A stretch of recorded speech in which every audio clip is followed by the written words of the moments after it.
That's right. It's Monday night. Sports on the Hill podcast, True Radio Network, CP3 coming to you live from the lab. Robbie G live from the man cave. Episode 212. You know what it do. The best DC sports coverage around. Can't be matched. No other sports program brings you the in-depth coverage that we gonna bring you tonight. That we always bring. It's been a wild Monday, but I love coming on the show to unwind after a long, crazy day because it helps me get some of that stress off. Robbie, how you feeling tonight, good sir?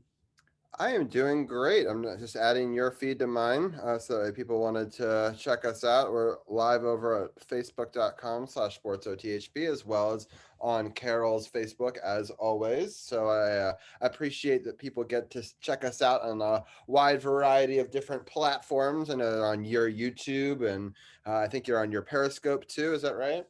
Oh yeah, Periscope, YouTube, Facebook, working on some other things. We trying to expand to get the folks to see us some real DC sports coverage out there and some real sports coverage. Yeah, sounds good. And so we'll start off.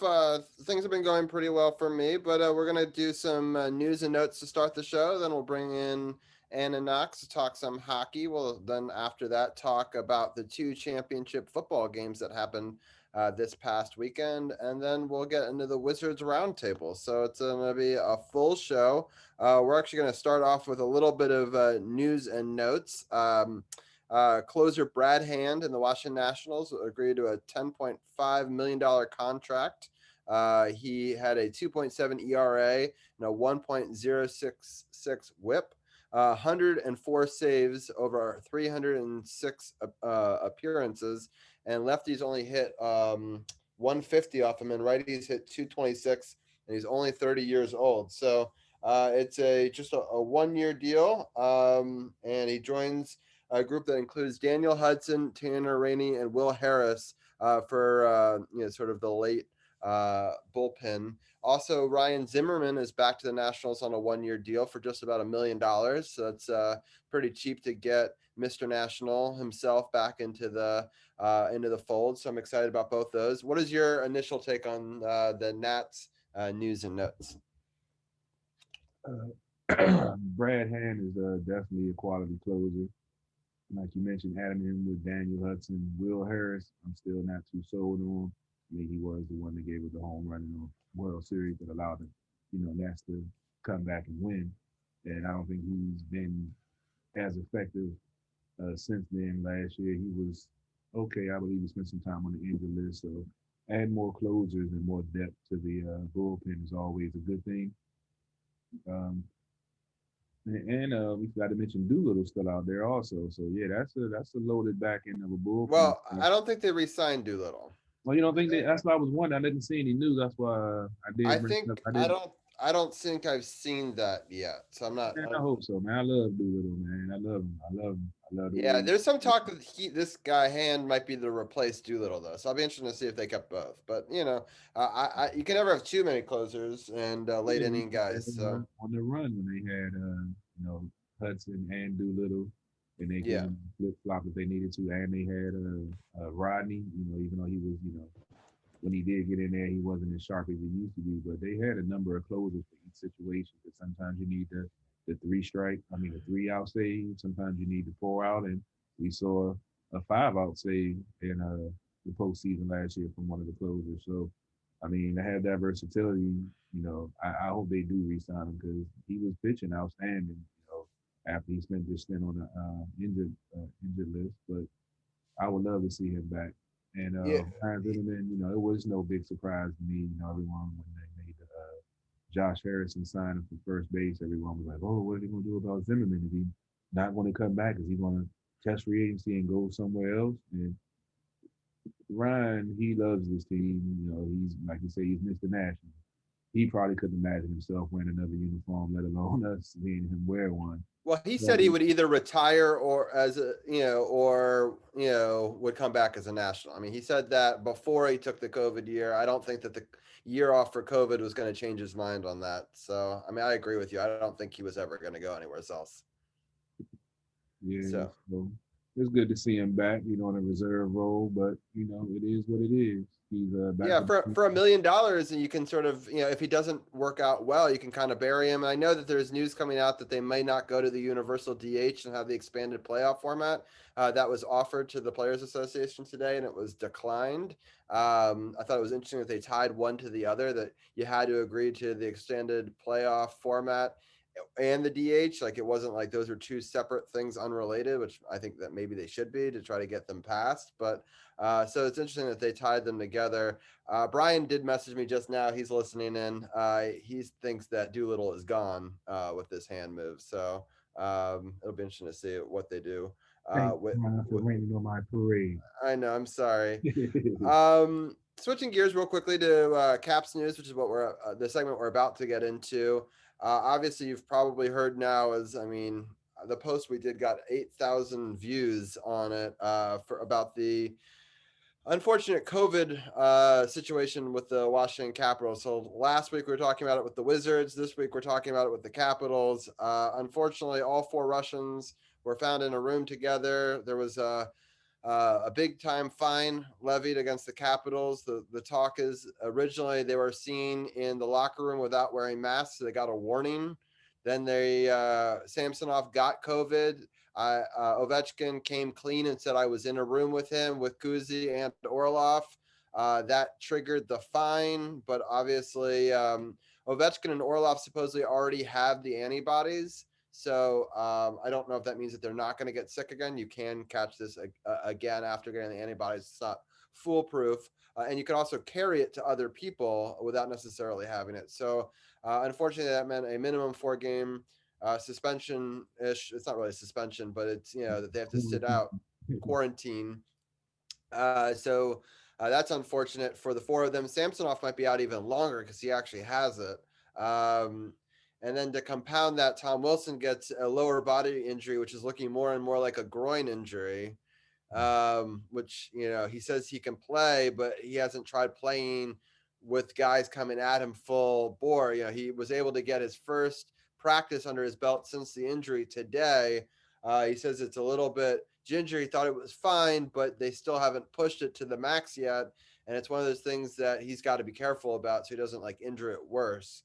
So the thing with the groin, man, you could rest up. You think you're good, and you go out there and try to push it just to see what you can do. And then you end up re-injuring yourself, and you back out even longer trying to recoup from that. And they haven't said it's a groin injury, but he was speaking along the terms that you were just saying, so it's leading me to believe that it's something like that. So we'll see. Some positive notes. They announced today the third jersey, and I'm going to show it on my camera real quickly. So it's the new blue jersey, which is a mixture of the two, kind of like the Winter Classic one that they did in Washington. They had that W, and also the Navy game that they had with the blue. So they kind of combined them together. And this will now replace our alternate jersey, which was either this one or the red version of the Stars and Stripes Classic one. And so that will be for a bunch of games, including starting tomorrow against the Islanders. They won't be rocking the red. They'll be rocking the blue. So January 26th, February 7th, February 21st, March 25th, Hey, Robbie, you're having a April little bit 8th, of difficulty teams. hearing you. Your mic is fading in and out. Oh, yeah, it said, hold on. Let me just make sure that hold on. For some reason, I just switched Wi-Fi. So just give me one. Let me see. Does that work better? I'm sorry about that. It somehow joined a different network. Oh yeah, you good. You good now. Cool. All right. So the 26th was against the Islanders. The February one was against Philly, Rangers, Devils, Boston, Buffalo, and Pittsburgh. So it seems like we'll play one against each one of them. And then the other question was, when do we get to see these alternate jerseys that I love so much, which I actually like way more than those blue ones and was hoping would be the third jersey? And the answer is we'll only get to see them 4 times. February 9th against the Flyers, They'll be worn on February 23rd against the Penguins, March 9th against the Devils, and March 16th versus the New York Islanders. So there's a lot of people that are Caps fans that are big into jerseys. So I thought I'd put that in the news and notes, just put a little levity before we bring Anna on, who I already see is on the line. So Anna, how are you doing? I'm good. I like the blue. You do? So it's very mixed reviews. I Yeah. would say it's 50-50 online. I just think Yeah. it looks so simple. I don't know. I like the energy that's on this. To just speak from a Yeah. design point of view for a second, I'm a graphic designer. I love the energy of this and that it looks unique and different. I Yep. think the W, I would have loved to see either this Screaming Eagle on that one too, because that would have been a cool thing, That would right? have They been could have, cool. or I would have liked to either see the Capitol Dome, which you can see up there, or the Yep. or even the Weagle, the new Eagle as they call it. Right.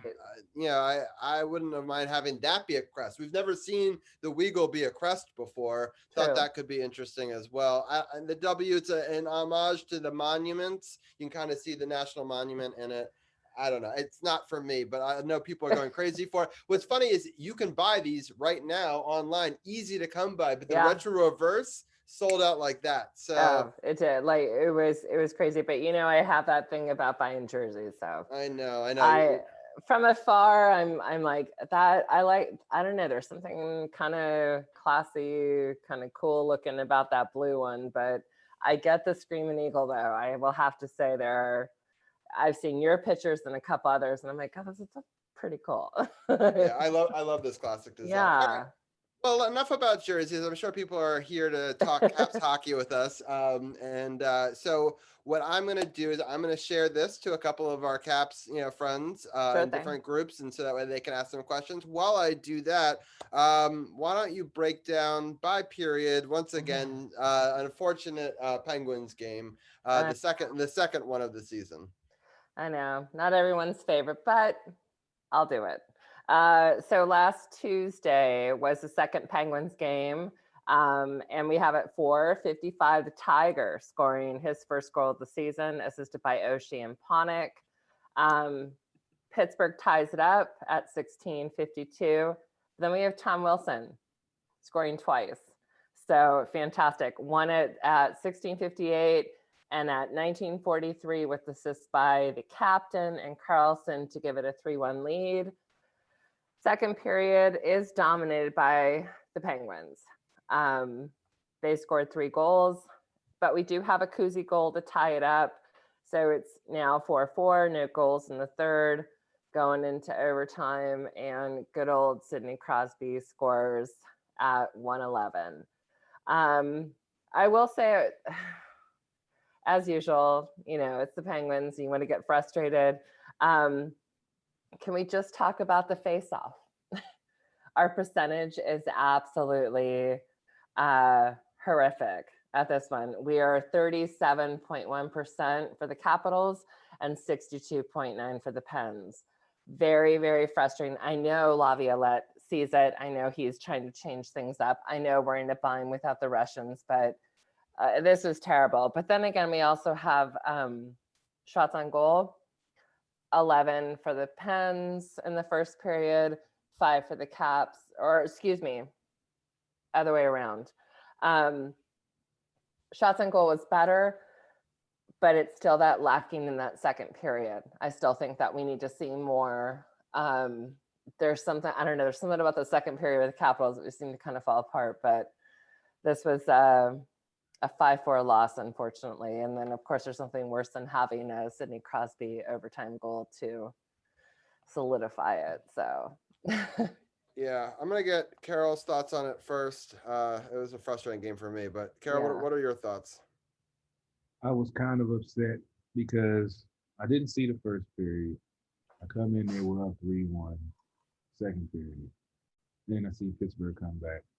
So I get off the first TV and put it on the second TV. I'm like, okay, I might be the bad luck. They were up 2, then they make these lapses in the second. Okay, let me, focus on something else. Robbie, we have that superstitious, thing. If they're playing well before we watch, and when we start watching, they start not playing well, we turn it and put it on another TV.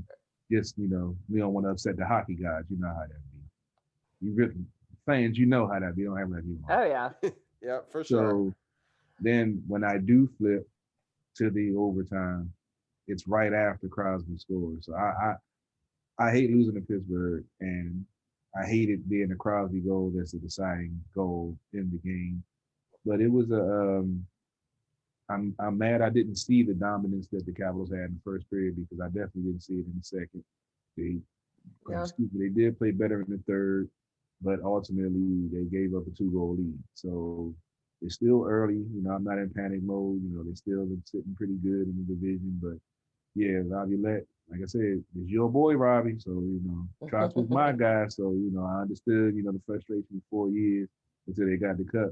So I ain't gonna jump on you right now. But this is your guy, man. I'm putting a lot of faith in your guy, and the result.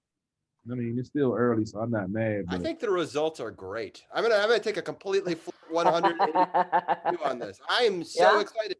In the hardest division in hockey, they got 9 points out of 12 possible points. Yeah. They have not lost a game in regulation yet. They had no preseason to speak of. They had no exhibition games to speak of. The defensive mentality, yes, there's been lapses, but you can see that they care, right?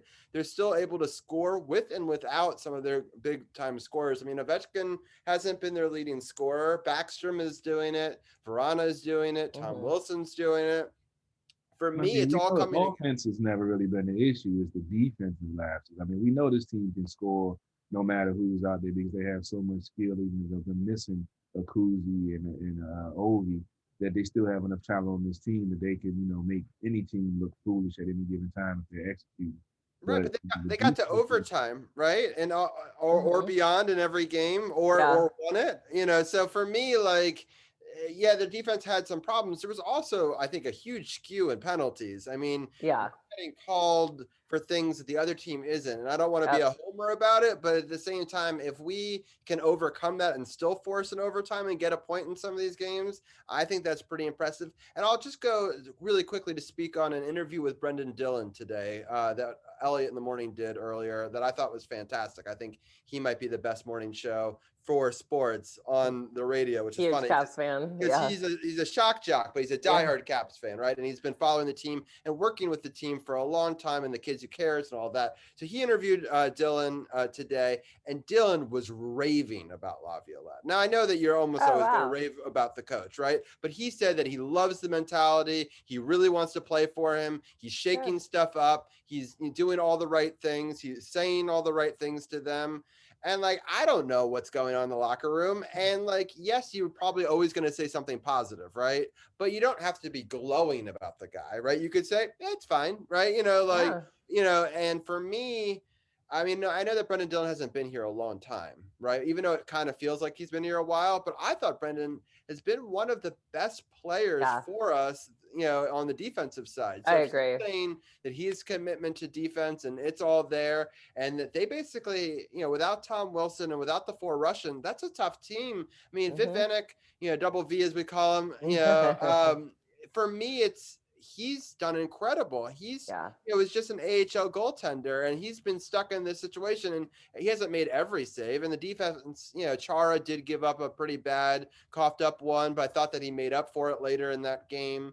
I thought that Jensen hasn't played particularly well, but I do like that we've now had an opportunity to bring in some of those other defensive players. I thought Trevor Van Riemsdyk looked good. I think that there's been a lot of things, and there's been a lot of juggling, a lot of adversity, and for them not to lose any games in regulation, in my mind, the hardest division in hockey.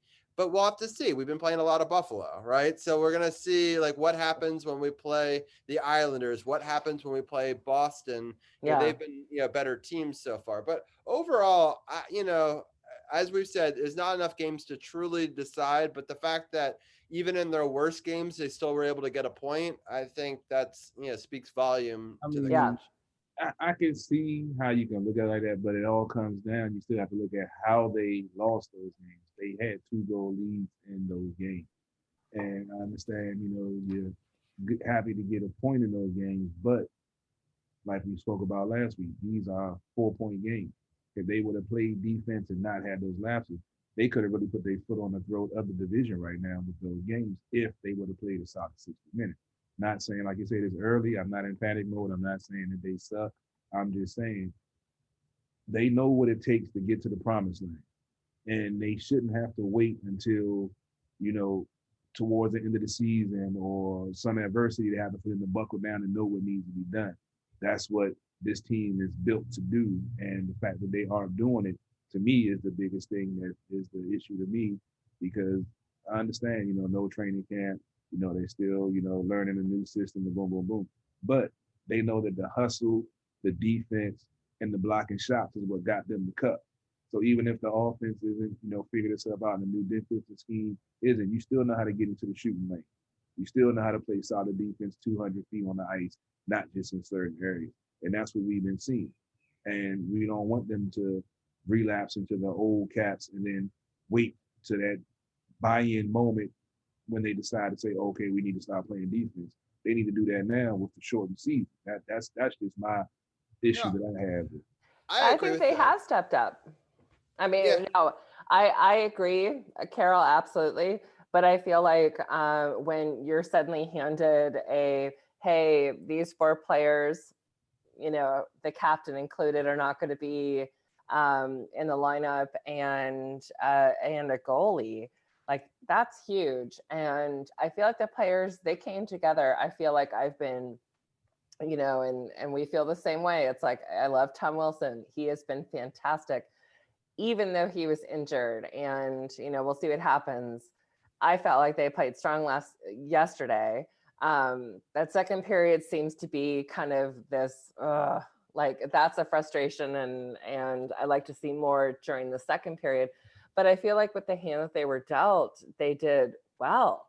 And I think Chara's getting into his groove. I don't know, like, I'm okay with it. Like, I think that without the Russians, it's been, they did exactly what they needed to do, which is, a player gets injured or a player's out, then the next, comes in and steps up and does what they're supposed to do. So I don't know. I agree with you. For me, it's like they're going to go through growing pains. If they can still find ways to get points, I mean, I think those points are going to become huge later on. I'm not saying that they're still going to hit even more pitfalls, with Pittsburgh probably, and Boston. Boston, and there's the Islanders still. It's a tough division, but it's like, you got to play the games in front of you with the players you've got on the ice. So I think it's a good opportunity for some of these young guys. I mean, we talk about Connor McMichael getting his debut. We'll talk about that in a few minutes. And these other players getting to see some ice time. I think that that's important, especially because they're probably going to have to put Michael down to the other level, probably down to Hershey or down to they're talking about putting him in the London Knights and stuff like that. Right. Carol, do you know that your camera just went off? I don't know. That's what I'm trying to figure out what happened.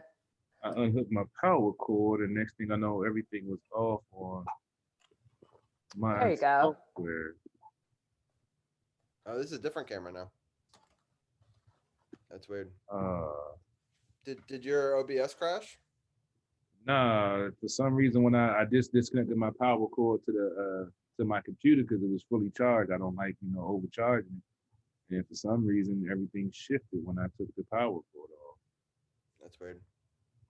Yeah, we good. We back good now though. Yeah, we've got your other camera now though. But that's fine. Yeah. It's just a different perspective of Carol. And now you've shifted around on my screen. It's okay. In post-production, you'll look beautiful. There you go. We'll never know. Little filter, a little this, little that. Yeah. I don't know. There's always something going crazy during the show, man. Yeah, my lights here keep flickering on and off like my house is haunted. So if you see that, it's like, all right, whatever. I've got a crazy Monday. Right, and I've got like a weird light halo going on above my head. So, it's just going to be one of those podcasts. It's all good. That's okay.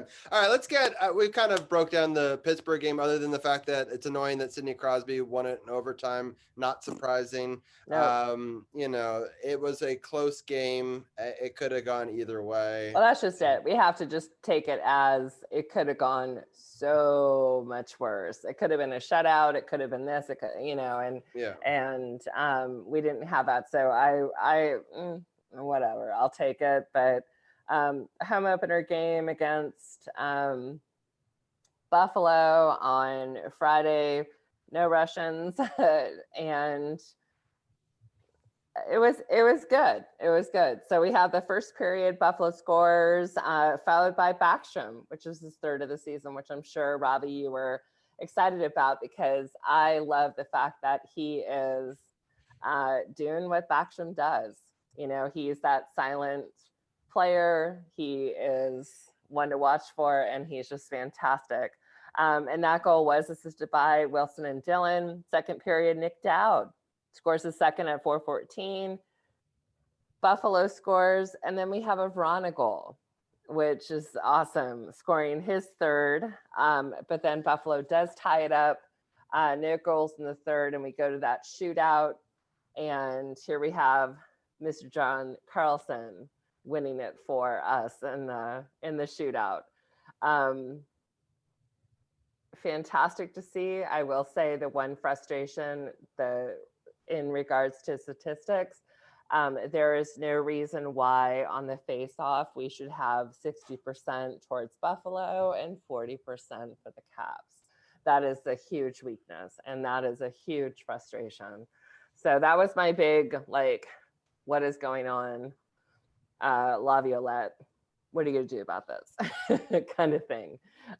So that was it. That was it for me, but it was a fun game to watch though. And of course, Wes Johnson, you can't go wrong with hearing him. I'm so happy they does Facebook Live. It was just, he did the opening, and so that way the fans at home could have that experience of being at the home opener. And I think it was like that. And I put that on Twitter. That's exactly what I needed, was like a Wes Johnson announcing the team, announcing the goals, and just that energy. And then that unleashed the fury. It was that's exactly what those of us at home needed. Yeah, it was pretty awesome. How long ago was it we had lunch with Wes? Was that it's three years ago now, I think. It's crazy how long that was. Yeah, because I think, wasn't it before the Cup? I think it was, because I think he would have showed us the ring there. Yeah, I think it definitely was. Yeah, it was before the Cup. So it's 2017. So, wow. Sense. I mean, I'm jealous. Yeah, we got to see if we can set something up like that again. So I do want to see that ring up close. Probably we might got to reach out. Yeah, for sure. So I love Verona in this. He gave us the lead. Unfortunately, it didn't hold, but I thought it was a great goal. Zdeno Chara gets his first point as a capital on that, which is cool. With his dad hug. With his dad. Yes, I love that picture where he's like a foot taller than everybody else giving the hug. But he's like, come here. The memes on that was like when dad takes his kids to the rink and stuff. It was pretty funny. So I appreciate that. So, on Nick Dowd's goal, Verona got his second assist, and Carlson got his third of the season. Tom Wilson got an assist on Backstrom as well as Dillon. So Dillon's got a goal and an assist already on the season. Unfortunately, there wasn't any scoring in the third period. It goes to the shootout. Oshie misses, Backstrom misses, Verona misses. You have Eichel, Hall, and Dylan Cousins all missing, and John Carlson, our unexpected winner there. And then obviously they still had to get the save on Sam Reinhart to shut it down. But just a really gutsy win. So I'm really impressed. By the goaltending and by the shooting and all that. So yeah. John Carlson's face, though. After shooting and it goes in, and his expression when he's going to kind of fist pump with everybody. It was classic. It was just like, are you kidding me? Like, that went in, kind of thing. And hey, this is great. And then I think I'm so glad it was at home, and I'm so glad that John Carlson is, he's done fantastic so far, and good for him. And, Vanacek, you just can't. I think we've thrown him almost like, you throw him to the wolves kind of thing and see what happens. And he has done so well considering the circumstances. And I just admire him that much more. Each game, I'm more and more impressed with him. Yeah, Carol, what are your thoughts on that? I mean, he wasn't supposed to be the everyday. They're supposed to do 50-50. Mm-hmm. He had gotten a huge amount of workload in Hershey, so I'm happy about that. But for a young goaltender who needs this experience, I think this might be really huge for him. What are your thoughts on that, Carol? Definitely agree. I mean, talking about the championship year, we saw, Grubauer got in there for some quality starts when, Hope he wasn't at his best. And, they rolled him into the playoffs, then we know what happened after that. But you have to have quality goaltending at the starter and the backup. And the only way the backup is going to get a chance to is when he gets out there, Some folks say they throw him to the wolves, but you mentioned he was in the AHL, got some starts down there, so he's, familiar with the game. So, you got to sink or swim, and he's definitely playing well. I've noticed, the 5-hole is his vulnerable spot.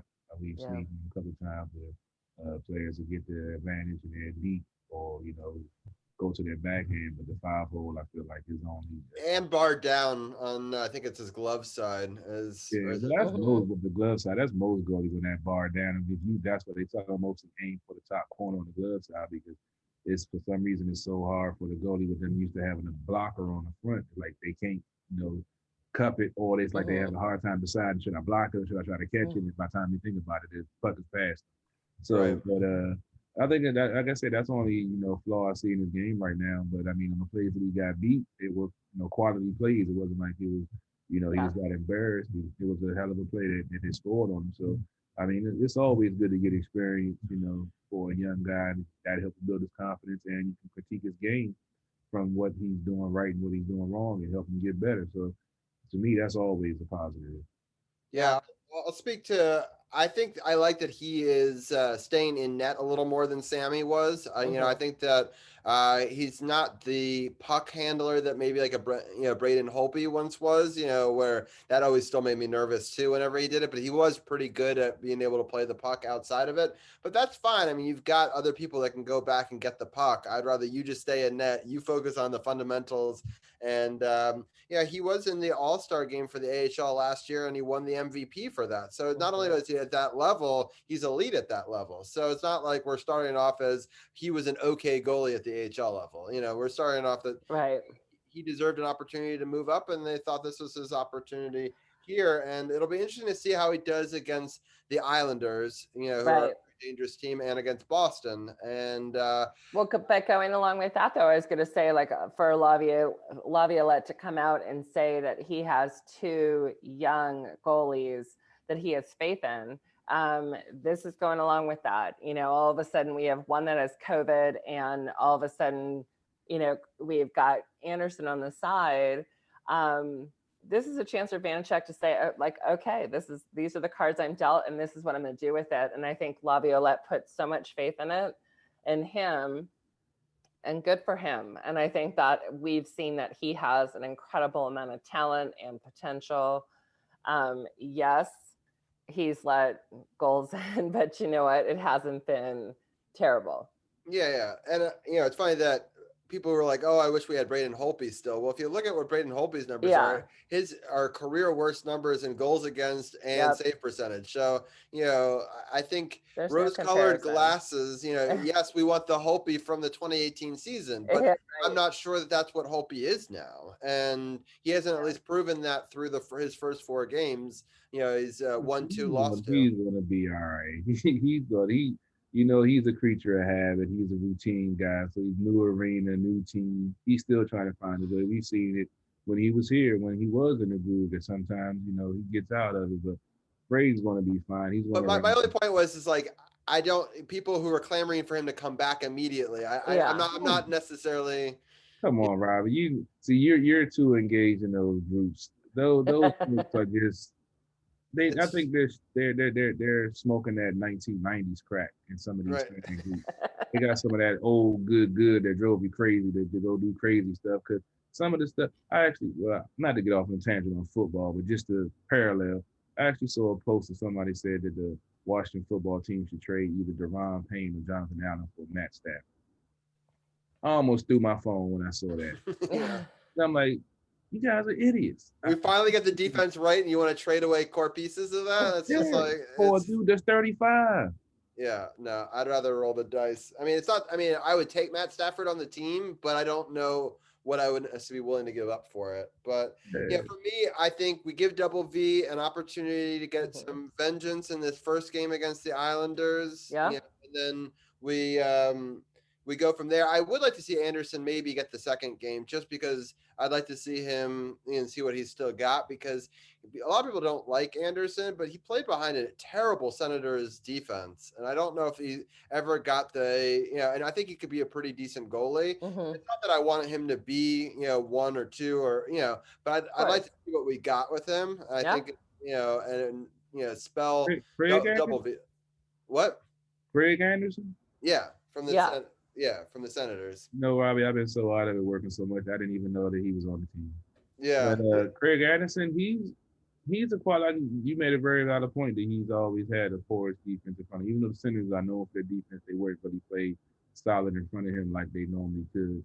And that's a very valid point. I think with him being on the squad, he has opportunity. Maybe he can, take. He was on the taxi squad, and they pulled him up because of this COVID situation. So he was, basically a veteran that they could have in practice, but not, and if this exact scenario happens, you could pull him up and have him mentor and stuff like that. They did in football. Oh, that's cool. I didn't know they did that. Yeah, they made a taxi squad this year where and we stuck a lot of goalies there, which I think is a smart move. So because I think Copley's in there too, so I think that they had 2 goalies on the active roster, 2 in the taxi squad, as they call it. So it'll be interesting to see. And then obviously whoever did better, I think you give them that Boston game. Going forward. I guess we didn't really get into the Islanders the second game too much. You want to break that one real quickly? Oh, Buffalo, sorry. Yeah, sure. So yesterday, Buffalo scores the first and only goal in the first, and the second period, Buffalo scores twice. But we do see TJ Oshie scoring a power play goal at 11:51, assisted by Schultz, who I think we need to keep our eye on. And Backstrom, so it's now 2-2. Third period, Stahl scores a power play goal at 7:24. But then at 9:28, we have Backstrom scoring a power play goal assisted by Vrana and Carlson. Go to the shootout. And of course, Eichel does what Eichel does. And I don't know. I think this probably was a more frustrating game for me than the other Buffalo games, because if you really look at that shots on goal, you have 48 for Buffalo, you have 31 for the Capitals. And I know we didn't have Tom Wilson, but like we've said before, in sports, you don't have one, you have to go with the next. And I know it was Connor McMichael's first, and there were a lot of changes and a lot of this and but and this, but 31 just wasn't impressive. But I will say what I walked away from this game was loving Panik. He had a solid game. Where was this Richard Panik last year, the second half of last year and into this year? He rocked it, and I was so impressed. He was physical, but he was smart. He wasn't making, there wasn't, this ridiculous thing. I wasn't completely happy with the 10 penalty minutes. I thought it was a little ridiculous for the Capitals made some stupid choices. Let's talk about those penalty minutes for just 1 second, because so other than the Justin Schultz, goal in the first, Miller's goal was a power play. Oshie's goal was a power play. Victor Olsen, power play. Eric Stahl, power play. Nicholas Backstrom, power play. Yeah. If you clean up that, right? I mean, Yeah. so I'm happy that we got some goals on the power play. But that was my issue. all three of their goals were on the power play. So you cut that out. I mean, we might win that game in regulation. Mm-hmm. And that was my issue with this game. As many penalties that they took, is like I didn't get it because they were playing solid when it was 5-on-5, and then they, give them the power play, give them some momentum, and they kept on giving them power plays until they score. That's why I'm like, what are y'all doing? I mean, it goes back to the game. Or was it? I don't know if it was the first Buffalo game or the Pittsburgh. I think it was the Pittsburgh game where TJ Oshie took that dumb penalty at center ice that helped give Pittsburgh the momentum to come back and win the game. So I don't know if it's frustration or what it is, but they got to stop taking these dumb penalties for no reason. It definitely like that. Okay, desperate plays. Like all of a sudden it was like these really impulsive plays and very frustrating. And I was a little like kind of pissed with Nick Dowd, to be honest. I thought, he was really taking that line exactly where we wanted to see it and doing so well, and then making just stupid mistakes. But shots on goal, I will say that again, that there's that frustration. That second period, you have one team with 19 shots on goal, and in the second period, you have one team with 9, and we're the 9. It's like that second period has just got to step up, because then we're to go back to that old mentality with Capitals, in which we're like, oh, they're a second half team. They're gonna wait till the last minute of into the third and all of a sudden rally and score. And we just can't have that thought mentality anymore. It's 60 minutes and you guys should be out there playing strong, out of the penalty box, and make that second period a hell of a lot more stronger. So let's just go into the schedule ahead, because I know our time is short. But we got the two Islanders games, as we keep on mentioning, Tuesday and Thursday. And I think we all agree that we'd like to see one game for each goalie. Unless if Double V crushes it in the next one, then I say you roll the hot goaltender. But I'm just saying, like, if it's close. Nice to see Anderson make an appearance. Yeah, exactly. And then we've got that big Boston game on Saturday, January 30th. It's a 7:00 game. Char is going to go against his old team. Carol, what's your initial thoughts on? Well, you can talk about the Islanders if you'd like, but also that Boston game. Yeah, the Islanders. That's going to be a interesting game, tough game. Still going to be missing some of the key players.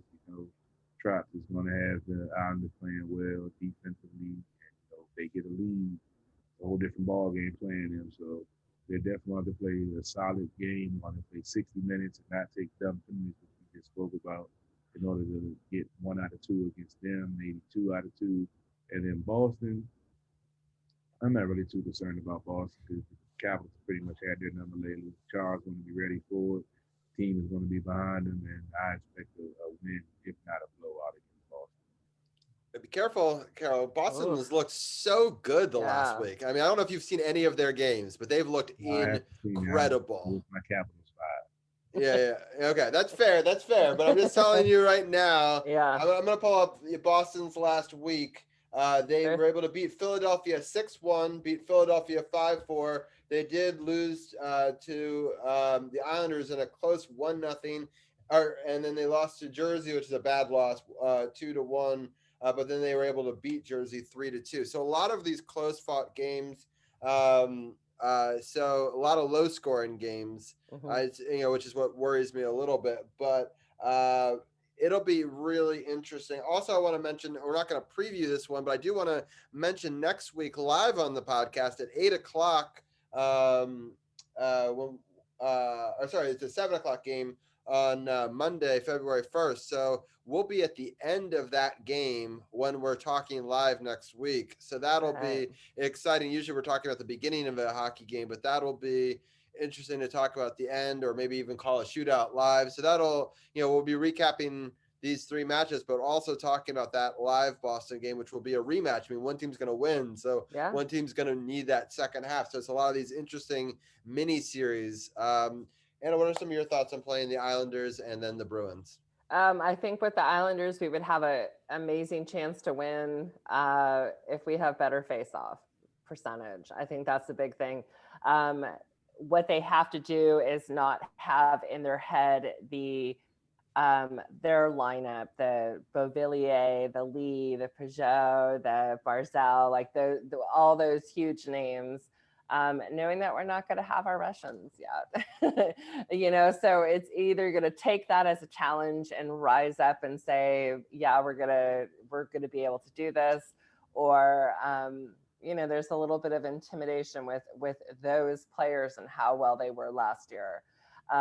But we'll see. It's like there's no reason why the Caps can't do it.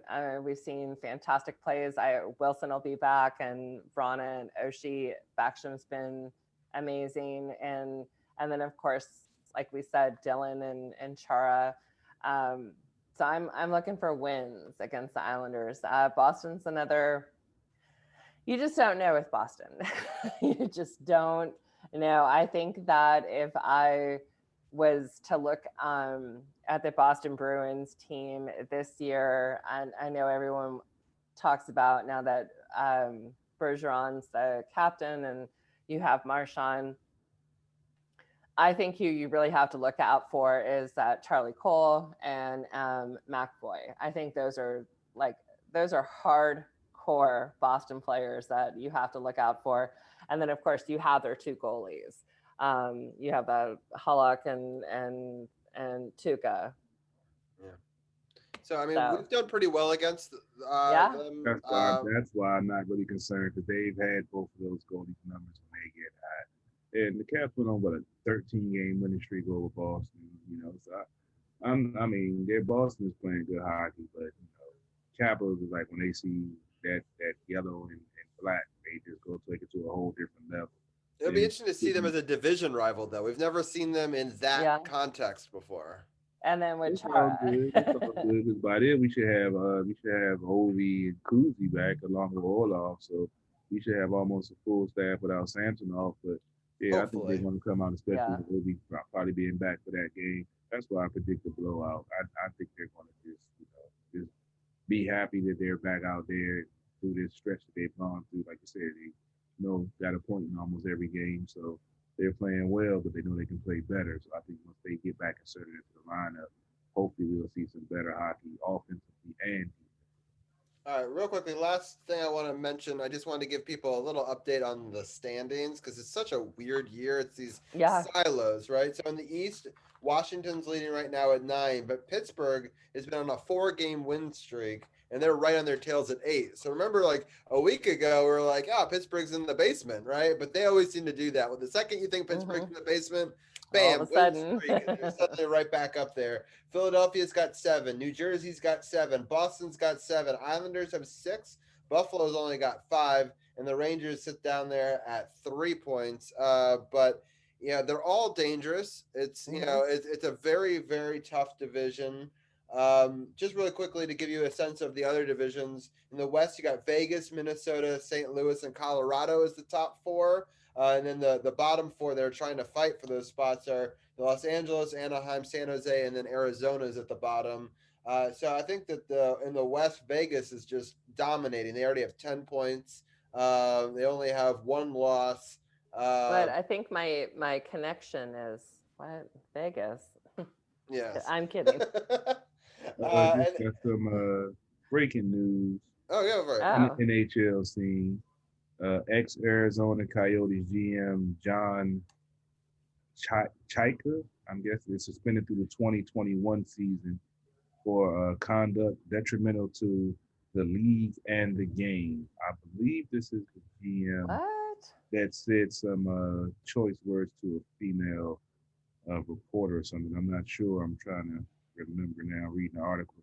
But I believe it was something related to, saying some stuff he shouldn't have said, and he's suspended through the 2021 season Trying to read Wow. that right All right, now. well, What happened. I'll go through the other two. You read up and let us know what the story is.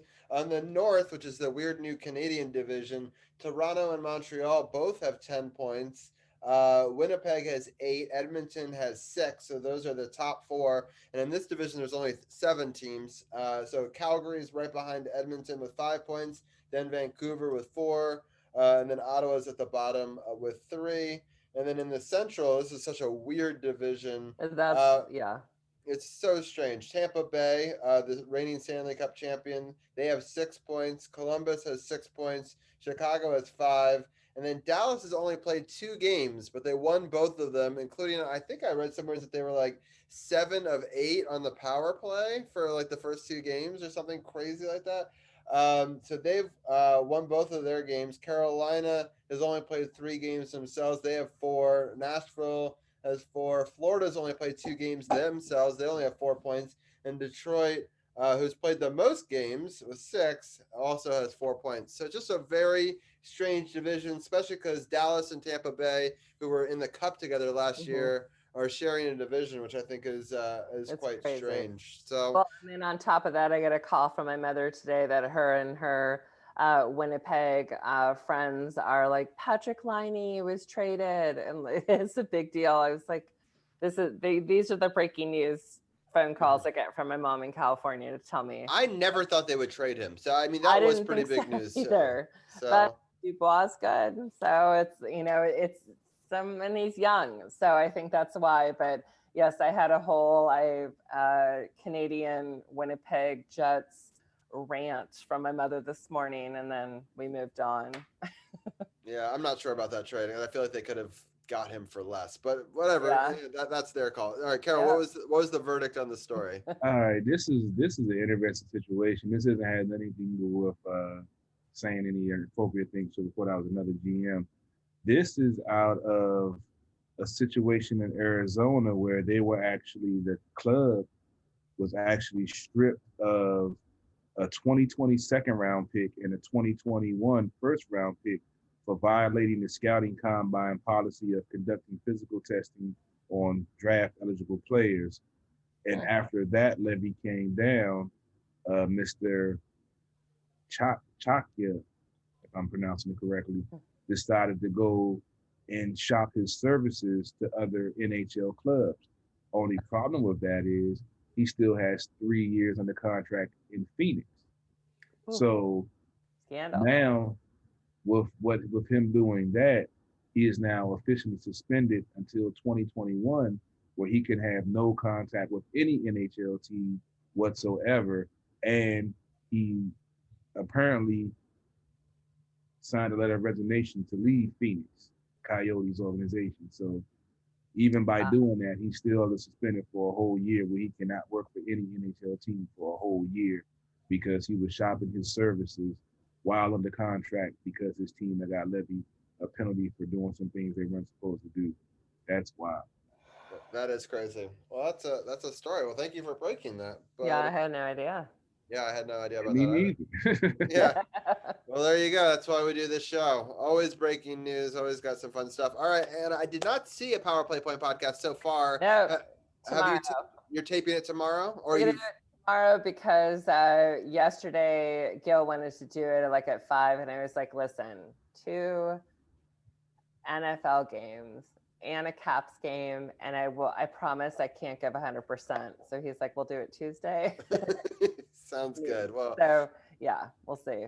So if you go to SportsOTHP, you click on the podcast partners button, and you click on the Power Play Point podcast. Sometime after Tuesday, probably Wednesday, maybe Thursday, you can get a new thing. But you'll be able to talk about. Is it gonna be before? You're gonna tape it before the. I think it'll be tomorrow around 4:30, so it'll be before the Islanders game. But I'm sure Gil has a ton of opinions about the COVID and the recent games. Yes, I'm sure he will. All right, well, Anna, thank you so much for joining us. Any final thoughts before we let you go? Yeah, go Caps. That's it. Have a great rest of the show. I'm sorry if this went longer because I was blah blah blah. No, you're fine. We had a lot to talk about. I So know. That's what great. happens when half your team is COVID, so. That's true. That's true. And I got my COVID shot today. So Congratulations. yeah, which was good because I think the cutoff, as soon as I was in line at Fairfax County or at the Fair Oaks and Nova, they sent out a message to all the teachers saying, by the way, if you don't have your shot today, sorry, like we're, kind of running out. You guys will, we'll reschedule. I was like, oh my God. They're like, but if you have it today, you're good. And if you schedule your second, you're good. That becomes a priority. So all my friends who have it scheduled for tomorrow or Saturday or Sunday or whatever. Yeah, they're panicked. I haven't scheduled mine yet. I'm eligible, but I kind of feel like people like you who are in the classroom with them or older teachers and stuff like that, or even my parents should get it probably before me, who's in an office. I'm trying to take my precautions, but well, good for you. Well, but no, so that's. But I will say, hats off to Nova Fairfax. Like they were like awesome with everything. But thank you. Enjoy the rest of the NHL or NFL talk. Yep. Sounds good. We'll talk. And all that. I'll talk to you guys next week. As always. Sounds good. All right. Bye, guys. Have a good one. All right. So, Carol, we're going to move along and we're going to talk a little bit of football with the guys. We'll probably do the same sort of thing where we'll bring in, Brian and DC's People's Champ here live. And, or I see Tim here. All right. Well, why don't we have Brian on? We'll have the audio of Brian and we'll have the audio of Arun so we don't screw up Carol's feed. Carol, do we look okay on your feed? Yeah, everything good. Y'all had me scared for a second. Yeah, we had too many people. All right, so we got Tim and we got DC's People's Champ, and then we'll bring in Brian and Arun for the Wizards talk in face form, but we'll get their audio take on it as well. Carol, I know that you saw a little bit more of the first game than the second game. Is that right? Yeah, definitely. I didn't get a chance to check out the second game. I was doing at the bar radio. So why don't we start with your initial thoughts on the first game, and then I'll go around the rest of the table and get everyone's thoughts on that, and then I'll break down the second one because I actually got to see more of the second one. All right, sounds good. First game, Tampa Bay versus Green Bay. Tampa Bay 31, Green Bay 26. This game, before the game, I didn't know what to expect because all Washington football team fans know that the referees are holding their whistles against the Tampa Bay offensive line to allow Tom Brady to have enough time to throw the ball down the field. I'm not going to if they'll stay on that, but we've all seen it. And Aaron Rodgers did his thing, tried to bring it back. You saw a play where he could have broke to the end zone to try to score to tie the game, and they settled for a field goal. We know the whole hubbub. I'll definitely get you guys because I didn't get an in-depth look at it, but I was watching on my phone and doing some other things. But it was a good game. Tampa Bay definitely took control in the first half to force Green Bay to have to find a way to come back. They shut down their running game, which I spoke about on at the bar radio that was going to be the key to if Green Bay could beat them, if they could get Jones going and, make that defense play, honest, not just pass rush and trying to get sacks from the quarterback. And they did shut down the running game and, they got Green Bay playing their game. Aaron Rodgers, I always say he's overrated, but he's still a great quarterback. I just don't give him all the credit everybody else does. But he did a great job bringing them back. Unfortunately, it didn't come all the way back, and now Tom Brady is going to be the Tampa Bay, and Tom Brady is going to be the first team to ever host the Super Bowl and trying to win the title. So it was a good game. I knew it was going to be a coin toss. Didn't know which way it was going to go, but Tampa, they did what had to be done to win the game, and they're advanced to the Super Bowl. And now we have to wait to see what the narrative is going to be.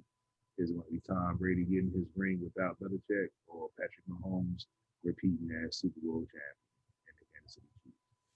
I'll let you guys break it down. I know you probably looked at it closer than I did because I was doing a whole bunch of other stuff. Right. So just to break down the scoring a little bit, it started off with Tom Brady scoring first. Aaron Rodgers tied it up.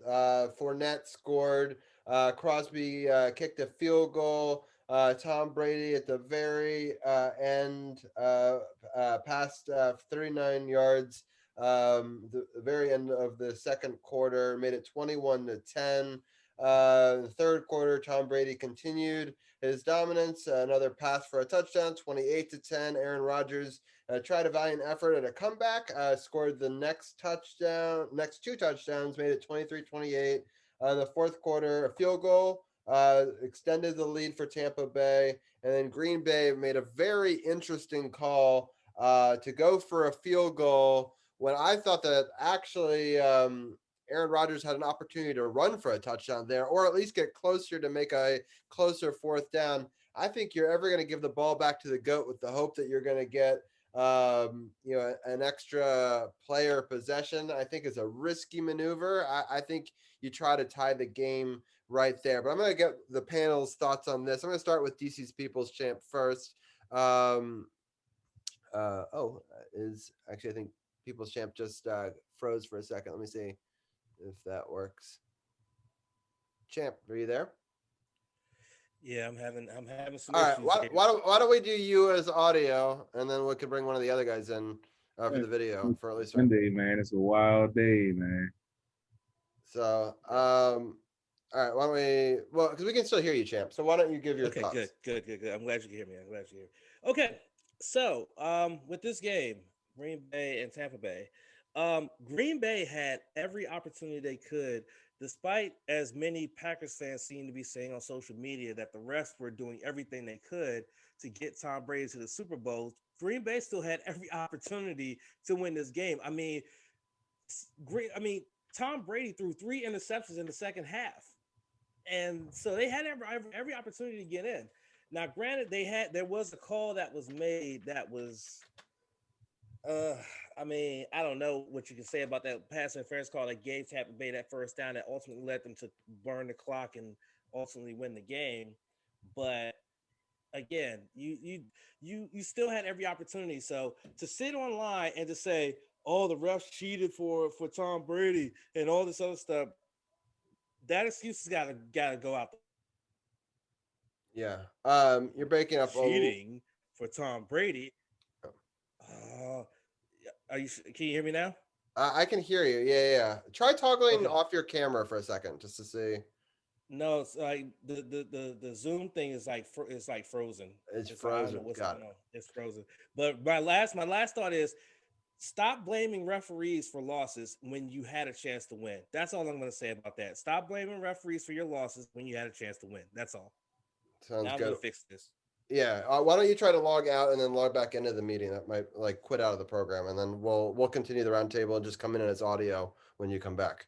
All right. So Tim, what's your take on this game and the crazy ending?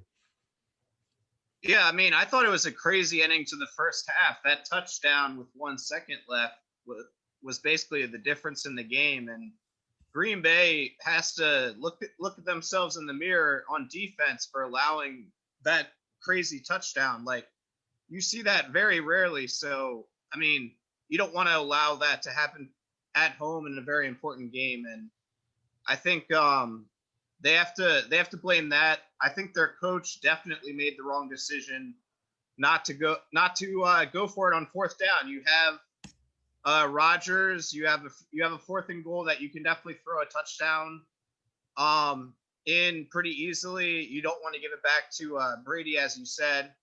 And now you have Brady in his 10th Super Bowl. You have Rodgers 1-4 in championship games, which is not what he wants to see. And he's even talking about maybe his future is murky in Green Bay, which I think is crazy. But a crushing loss for Green Bay, and they're definitely gonna, think about this one for years. But it was a classic game, and Tampa Bay did what they had to do, and now they have the oldest player and the second oldest coach in the Super Bowl playing at home, which is all cool, I think.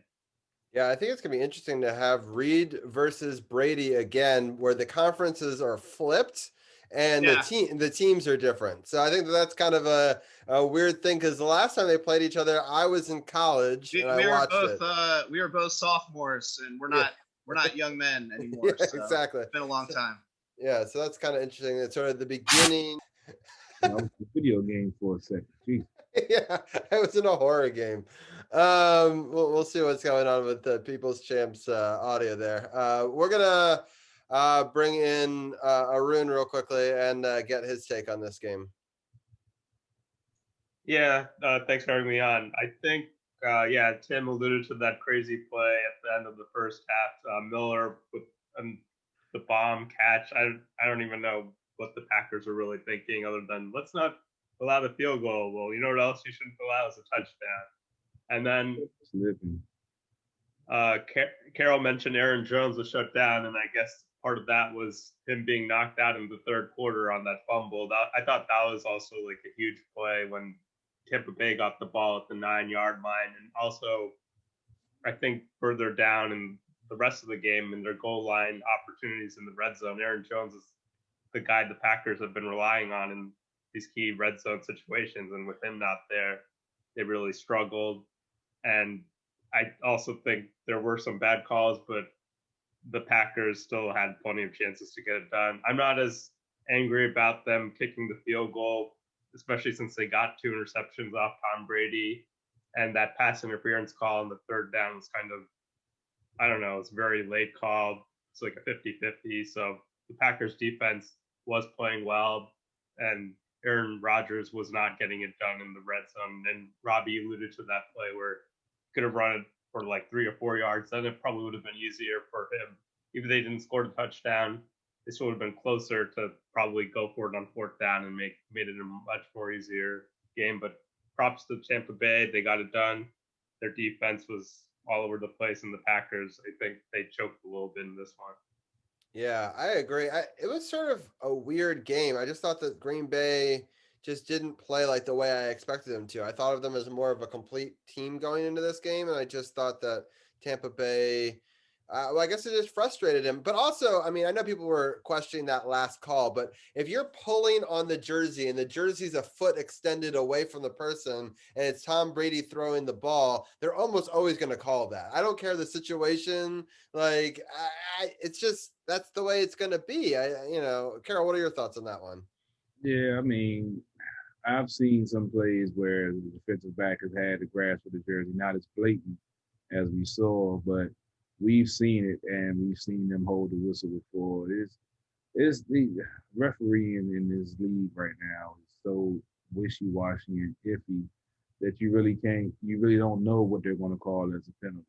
And, it's just sad that some games are determined or the outcome has an effect off of some of these bad calls. But I want to go back to what Arun touched on. I'm glad you brought that up about the fumble by Aaron Jones coming out in the third quarter.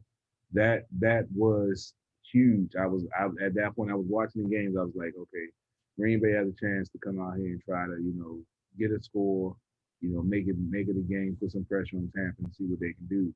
And that fumble on that play was huge. That I think it was King of Tampa Bay. He hit him perfectly to make that ball pop out and swing the whole momentum of that game, or the possible momentum swing that Green Bay was going to try to do to try to get some points on the board. And that was huge on that play. And the fact that they knocked Aaron Jones out for the rest of the game changed the whole complexion of the game. So I'm glad you brought that up, I forgot to mention. Yeah, because I think that second part, they didn't have him for the rest of the game, was key. For me, it was interesting because I thought that was good. It was done after that play, right? I just thought that Tampa Bay was going to dominate. And I was actually kind of impressed with the fight of Green Bay after that to still find a way to get themselves back into this game. And for them, that's why I was like, they did all that work to get back into it, and you're settling for a field goal here. For me, it was like, I get that there was some interceptions and there was some stuff, but like, for me, it's like trust in your own team and get the touchdown there. I mean, I just didn't think that there was going to be enough time for them to get another opportunity. So obviously it's easier to see in retrospect. I want to get Brian's take real fast on this as well. Brian, what are your thoughts? And welcome to the show. Brian? I think you're still muted. No, he looks like I've been having issues with my headphones. Sorry about that. No, you're fine. You can hear me now. I've been having. All right, cool. Yeah. Thanks for having me. Yeah, my thoughts on this game. I never really felt like it was Green Bay's day. Honestly, like they would make mistakes, and Tampa Bay just seemed to have an answer for everything they'd throw at them. And even when they got back into the game, it never really felt right. When they intercepted Tampa Bay twice, and they've got 3 and outs on both of those drives, that's when I kind of knew Tampa Bay had it in the bag. And as far as that last drive goes, Aaron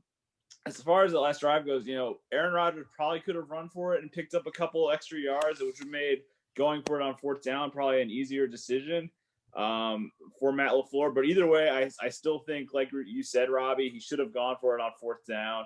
I don't understand that decision at all. I thought that was bad coaching. You've got the MVP, Aaron Rodgers, and you're not going to go for it. In a situation like this, which could make or break your season, you're going to give the ball back to Tom Brady.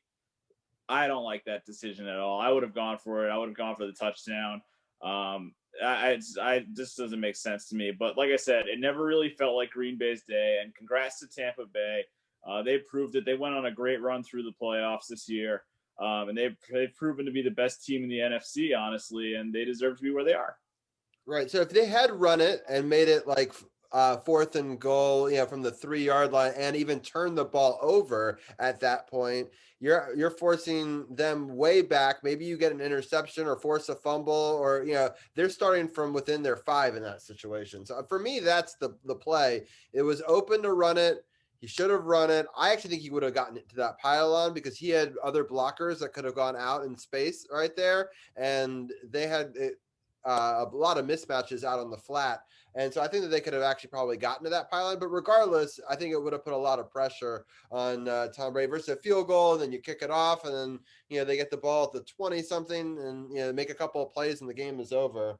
But ultimately, some bad decisions, but the storyline is, as Carol alluded to at the beginning, Tampa Bay will have the very first ever home Super Bowl, and that's going to be interesting. We'll not going to make predictions this week. We'll talk a little bit more, or maybe have Dugenais on or some other guests and have more of a Super Bowl special next week. But it's going to be an interesting matchup. Carol, any final thoughts on this one before we jump into the AFC Championship? Pretty much, no. I mean, I've always said, to me, Aaron Rodgers was overrated.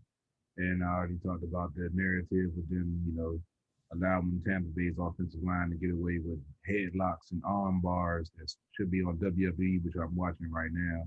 But, yeah, I'm ready to go ahead and let that one die and let these guys talk about the Buffalo game, because I definitely missed it, but I will be rewatching it because Buffalo, Kansas City, Josh Allen was coming into his own. Mahomes coming off the concussion. I heard he looked pretty good, but I'll let you guys break it down because I didn't get a chance to watch.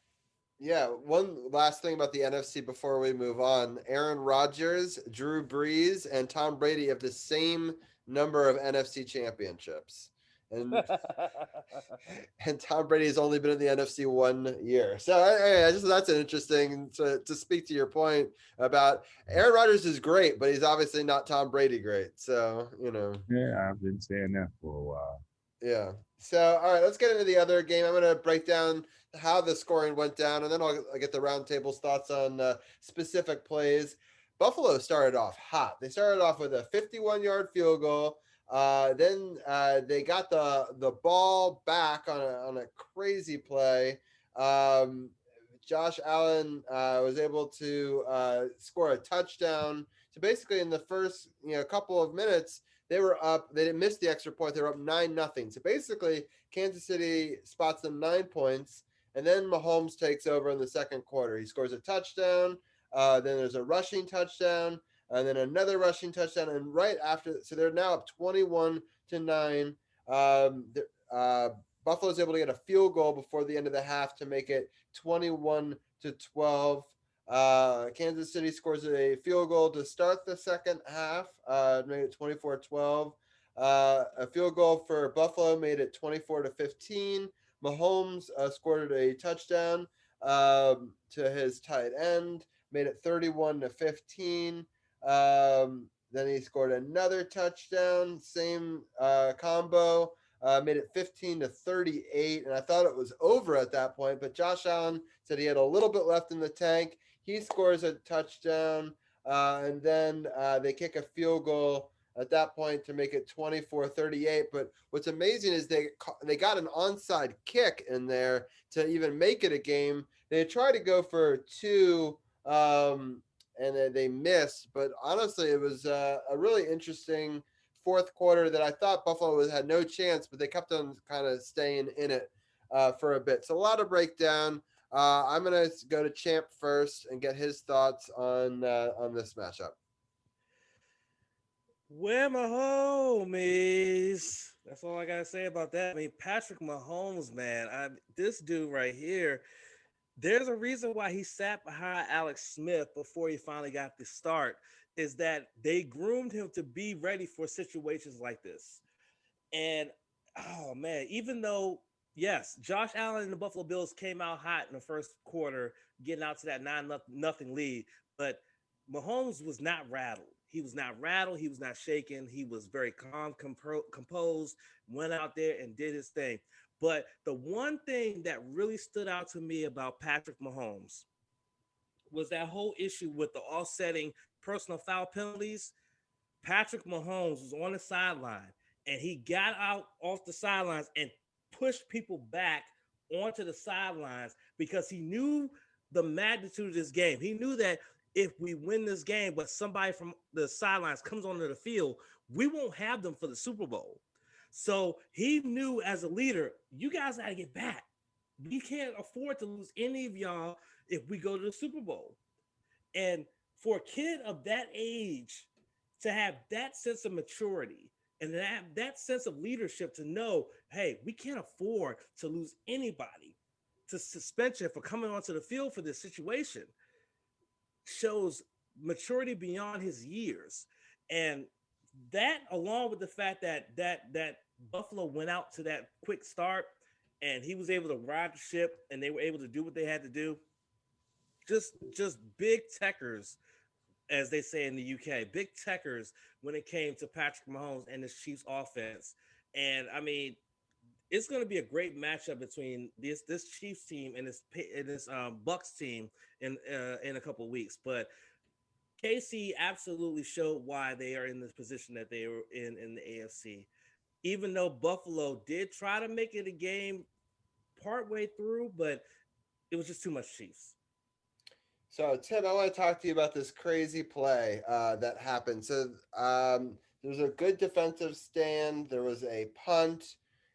And suddenly, so they're up 3-0. And the guy fumbles it. I think it was on the 5-yard line, right? It was about the 10, and it like squirted backwards too. Right. And suddenly they're up 9-0, right? And kind of amazing. And I was like, man, maybe it is Buffalo's day. And then it kind of fell apart for them. But what were your thoughts, I guess, in the first quarter and then as it kind of shifted away from them? Well, I wasn't surprised or worried for the Chiefs at all because the Chiefs always did this last playoffs where they had a terrible start, but they had an amazing second quarter and just turned it on and completely took over the game.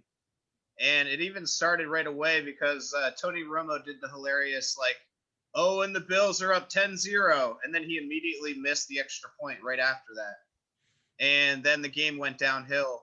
And the Chiefs had 21 points quickly. And, everybody thinks eventually they're going to get bitten with these bad starts and lose a game because they're not going to be able to come back. But their offense is so explosive, it hasn't really mattered. And Kelsey went off, and Mahomes was great.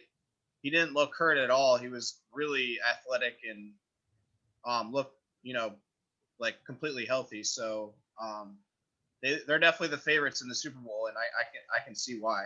Yeah, I saw none of the concussion symptoms or anything that he would even Yeah. make you believe that he had gotten a concussion the week before. And the toe, he had a toe injury or something, and he looked completely fine running. So, right, Arun, I'm gonna let you have the next thought. What are your thoughts on this game? Yeah, Buffalo settled too many times for field goals, I thought, in this one, especially given the Chiefs' high octane offense. I think they did make a game of it in the end, but they didn't really do that much in the first three quarters offensively. Even the touchdown they had was off of a muff punt by McCole Hardman. And I liked how Andy Reid still gave him the ball to make up for that, running rushing plays for him and throwing the first touchdown pass to McCole Hardman. Travis Kelce is a cheat code. Tyreek Hill was with an incredible long run and a nice underhanded pass by Patrick Mahomes was like, I think even the fourth quarter, like you mentioned, the Bills made a game of it. I don't really think they made that much of a game of it, to be honest. It was just a miracle they got the onside kick. And the fact that they didn't go for it on fourth down more instead of getting field goals probably cost them the game. Yeah, I was pretty amazed by Hill and Kelce. The combined, those two receivers were over 200, almost 300 yards. It's 172 and 118. One was averaging 19.1 and the other was averaging 9.1 yards per catch. Just incredible numbers for both of them to go above 100. Arun, can you speak to, I mean, I was reading stories about like those are some of the best numbers for a tandem in the history of the playoffs. What are your thoughts on having two players like that in a game? Yeah, the other guys that they may be the best tight end wide receiver duo of all time. Other guys that come to mind were Julio Jones, Tony Gonzalez, but Tony Gonzalez was at the end of his career, and Rob Gronkowski and Julian Edelman. I think Tyreek Hill's a lot better than Julian Edelman. Sorry, Pats fans. But they do have 3 Super Bowls. Let's see if the Chiefs can get a second Super Bowl with this tandem. Yeah, Brian, what are some of your thoughts on this? Well, you can talk about the duo or the Chiefs or whatever you want to talk about in this game. Yeah, I mean, the trio really of Mahomes, Hill, and Kelce is just we haven't seen a duo, a trio like this dominate offensively in a really long time in the NFL. And they're really good. All 3 of them together are just like the best, like among the best at what they do, and they absolutely dominate teams. And I like what Tim said when it was 9-0. It never really felt like it was in doubt because the Chiefs have come back so many times in situations like this. Last year, in all 3 of their playoff games, the divisional round, the conference championship, and the Super Bowl, they came back from a deficit of 10 or more. So this was nothing new for the Chiefs. And yeah, they just look really good. They're really fun to watch. When they're at their best, I mean, they're some of the most fun, explosive football we've ever seen in this league. And it's going to continue for a long time. They're going to be a good team in this league. All those players, Mahomes, Hill, Kelce, Clyde Edwards-Helaire, these are young players. So the Chiefs' success, I think, is going to go on for quite some time in this league. Yeah, it's interesting. The week before, they also, both players went for over 100 yards. So the fact that they were able to do it back-to-back weeks for both of them, I thought was pretty impressive. So, all right, well, I think it's going to be an incredible matchup. We're not going to break in too much into it. Champ wants to say something else. I'll let him. Just 2 quick things. Two quick things that I just put in our group chat. The fact that Tom Brady is now 3-1 in playoff games where he's thrown 3 interceptions, that's something to behold right there. Number 1.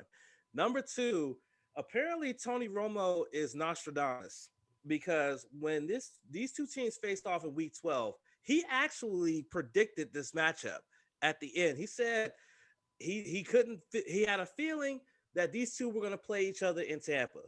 And Jim Nantz was amazed by that. And lo and behold, here we are. We have these 2 teams playing in Tampa in the Super Bowl. So I just wanted to get those 2 things out there. It reminds me of Tim being a Nostradamus. So I remember sitting next to him at a Vegas game, and we talked to each other. He said, "Wouldn't that be funny if this was the Stanley Cup matchup, and this was in 2018?" And sure enough, it was the Stanley Cup final. So we have our own Nostradamus on our own panel right here. So, all right. Well, I think that we've broken these games down enough. Carol, any final thoughts on now that you've kind of heard us summarize this matchup? Sound like it was a very interesting game. I'm definitely going to, like I said, watch it when I get a chance, probably tomorrow after I get off work on my day off. But it's definitely going to be anxious to see how it all falls out on Super Bowl, and we'll be breaking it down next weekend, giving our breakdown of the potential Super Bowl champion and our so-called predictions as in what will happen in the following week. All right, sounds good. Well, I think with that we can maybe do you want to shift gears and we'll talk a little bit of Wizards. All right, so I guess we'll bring Arun and Brian on camera as well, and I'm going to share my screen real fast so that way we can talk about the games as they appear. So we got our full team now up here. All right, so only one game to talk about because as we've been talking about, you can see we went from Monday the 11th, which we were podcasting live during, all the way till yesterday without a game. They missed a ton of practices as well. So I didn't feel like the legs were there for the Wizards. They started off the game well, outscored 26-23. They had not won a game in San Antonio since I believe 1999. San Antonio Spurs came back hot in the second. They outscored the Wizards 25-21. And the third, the Spurs outscored them 37-31. And then they just kind of dominated that fourth quarter, put up 36 points. And the Wizards' legs kind of fell out from under them. They were only able to put up 24 points. So it was surprising that Russell Westbrook was able to play. He played okay, but nothing too spectacular. Bradley Beal scored 31 points. And Arun, how many games is that now? He scored over 20 points. I know you know this, but I think it was like 30 something games. I think Ken has that. I don't actually remember. Yeah, Ken, do you remember what it was? 36 straight, I believe. It's 36 straight. Yeah, 36 straight games of scoring over 20. I knew one of us in the round table had given me that statistic. So I thought that they played decent. They had to play a lot of, their scrubs or people that wouldn't even be on the roster, and it was not a pretty game in the end. But I'll just go around the table and get everyone's thoughts. Tim, why don't we start off with your take? Well, I thought the Wizards played hard, especially in the first half. They played good defense. They played like a team that had a lot of time off and was excited to be on the floor. I think that Westbrook looked pretty bad. Honestly, he couldn't shoot. He missed a lot of fairly open shots, and he continued to take some shots that he shouldn't have. He got rejected really bad, I think, in the first half. And I don't know if he's fully healthy. I mean, he looked good on defense and rebounding and passing. Like, he's definitely playing hard and doing some good things on the offensive side of the ball, but I'm a little bit worried about giving him a lot of minutes until he's really healthy. And Garrison Matthews hit some big 3-pointers. I continue to like him off of the bench. But yeah, the Wizards just weren't deep enough. Like, Alex Len played a ton. He looked pretty good. Like, he hit a 3 and a couple shots, but he still needs some work, and he's like barely practiced. So, maybe they can build on that, but they're very thin right now, so it's going to be hard to win games with this lineup. Yeah, for sure. All right, Champ, what are your thoughts? I have the stats up on the screen. Right. So I messed up that stat. So Bradley Beal in this game, this was his 34th consecutive game where he scored 20 plus points. So it's not 36, it's 34. So I kind of mucked that one up. What do I preach on this podcast every time I'm on here? Defense. And the problem is the second half defense was lacking. it was totally lacking. And I get it. I like the fact that their newest acquisitions to their front court were able to contribute and be a part of this to be able to get them out there. But it's just defense is what is lacking with this team. This team has got to be able to go out there and play defense. Stop people from scoring. Period. You can't go out there, Robbie. Like scroll up really quickly so you can look at the second half numbers real quick. Look at this. Look, if you look at the second half numbers for those who are watching, for those who are listening, 37 and 36 points. Okay, that's 70. Oh man, I'm at 73 points in the second half versus 54. You're not gonna win many games like that, especially when you kept it close in the first half. Defense has been the issue with this team. Westbrook struggled very mightily because he's been off for a while. Bradley Beal went out and balled out. But again, Bradley Beal goes out and balls out, but there's nothing around him there's nothing else around him. He goes out and scores 20, 30 plus points a game and loses. So it's almost like it's the same situation like when Wall was here. So defense has got to improve. Otherwise, I think Scott Brooks is about to be gone before we even get to All-Star break. That's just my take on that. I think he might be gone before All-Star break if this continues. So Arun, I'm going to ask you an interesting question, I think. So who do you think we miss the most from the people that were on the COVID list? Or do you think it was just a time off situation? Or why do you think the second half fell apart so badly? It's hard to say who they missed the most. I think it's like a tie between maybe Bertans and Neto. But it's not looking that great for the Wizards right now. I agree with Tim. Westbrook is pretty bad. In his last game against the Spurs, he actually had 27 points and 7 and 7. This game, he didn't even hit double figures, I believe. And I don't know if he's not 100%. If he's not, the Wizards should just keep him out for a while. And it's unfortunate, but that's just the way it will be.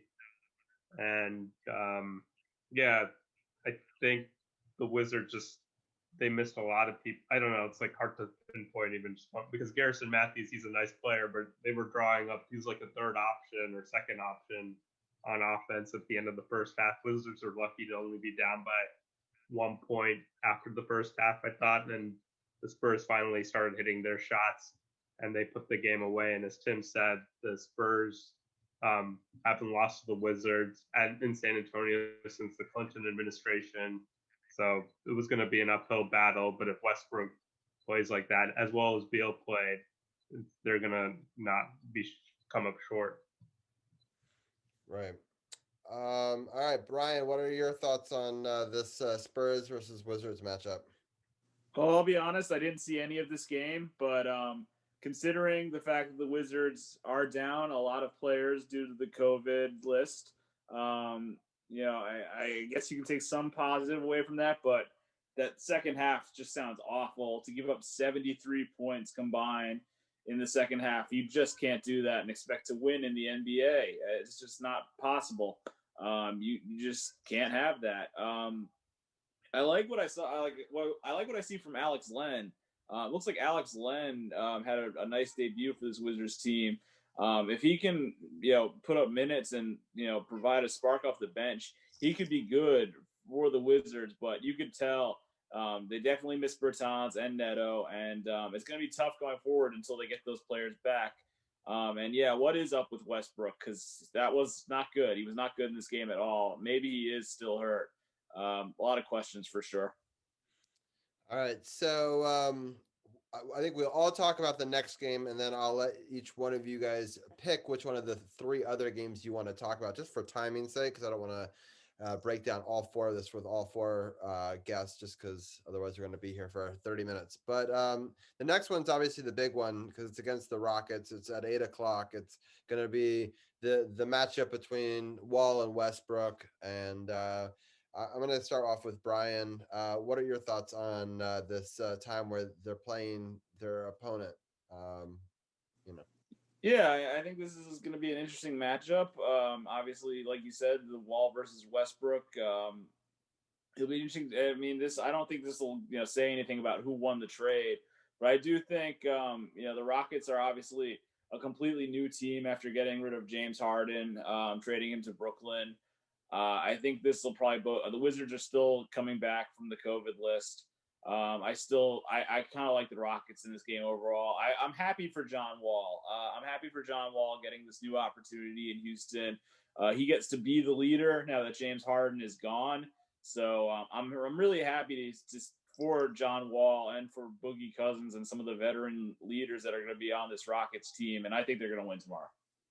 Real quickly, do you think that the Wizards so far, and I understand we're still early in the season, do you think that they should have kept Wall and not made this trade? Or do you think that this was, the right, I understand that it's probably better for Wall that he's moved on, but do you think for the Wizards, what are your thoughts? I still think, hindsight's always 20/20, but I think you still got to go when you've got an opportunity to get a player like Russell Westbrook in the situation they were in. There was a lot of unknown with John Wall going into the season.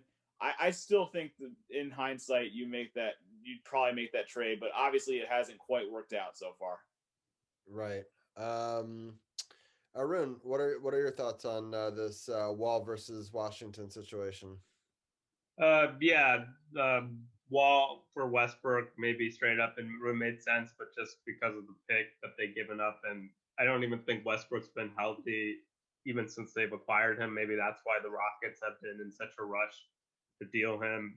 So I don't really think it's really been worth it for the Wizards, other than maybe Westbrook has helped them tank a few games, so maybe they get a better draft pick. But giving up that potential first rounder probably hurts. And more importantly, right now, Beal may want out, like if they don't start winning soon. So I think right now the trade's a loss, but I hope Westbrook can turn it around. Champ, what are your thoughts on the early return to this trade? So, yeah. Can y'all hear me? Yep. You're good. Good. John Wall had an interview with NBC Sports Washington just in the last couple of days with Chris Miller, and he is taking this game personally because he felt like this Wizards team thought he was done, and that's why they shipped him out of here. And that makes me very, very nervous because a very motivated and very determined John Wall means we're going to have a lot of problems, especially as a team that can't play defense. We're going to have a lot of problems. I'm just going to be completely honest. I don't have a lot of confidence in us winning this game. If we win this game, it'll be because they finally figured out how to play defense. But if they still play the same defense they played against the San Antonio Spurs, Rockets are going to boat race us in this one. Tim, do you agree with that assessment? Yeah, I'm not very confident in this game, even though the Rockets have struggled this year. Wall's going to be extra motivated, and I don't think that Westbrook and the Wizards will be as motivated necessarily. They really need the win, but what I do want to see is some Beal and Wall maybe guarding each other action and a little trash talking and some one-on-one play just to kind of, reminisce about the past. And I guess there's a no hugging rule now, but they would definitely hug if they were allowed to. That'll be interesting. All right, let's get into the rest of the schedule. It's a busy week for them. On Wednesday, they'll be playing the Pelicans at 9:00. On Friday, they'll be playing back home against the Hawks. That'll be a 7:00 game. And then they'll play the Nets also in Washington on Sunday at 7:00. So again, tomorrow in Houston, Wednesday in New Orleans, Friday at home versus the Hawks, Sunday at home versus the Nets. It's a tough week. I'm going to let everyone in the roundtable pick one of those three games that they want to talk about. I'm going to start off with Champ. Do you want to talk about the Hawks, Pelicans, or Nets game? I'll talk about the Nets game. And this is why I want to talk about the Nets game, because I mean, it seems like the Nets have this team's number for the most part, except for that nice big win they had on January the 3rd, which I honestly thought was going to be a loss, to be honest with you. But um, I feel like the Nets, as much as they tout their big three that they have, I just don't think that they're as cohesive as they need to be in order to be successful in this very, very not so strong Eastern Conference.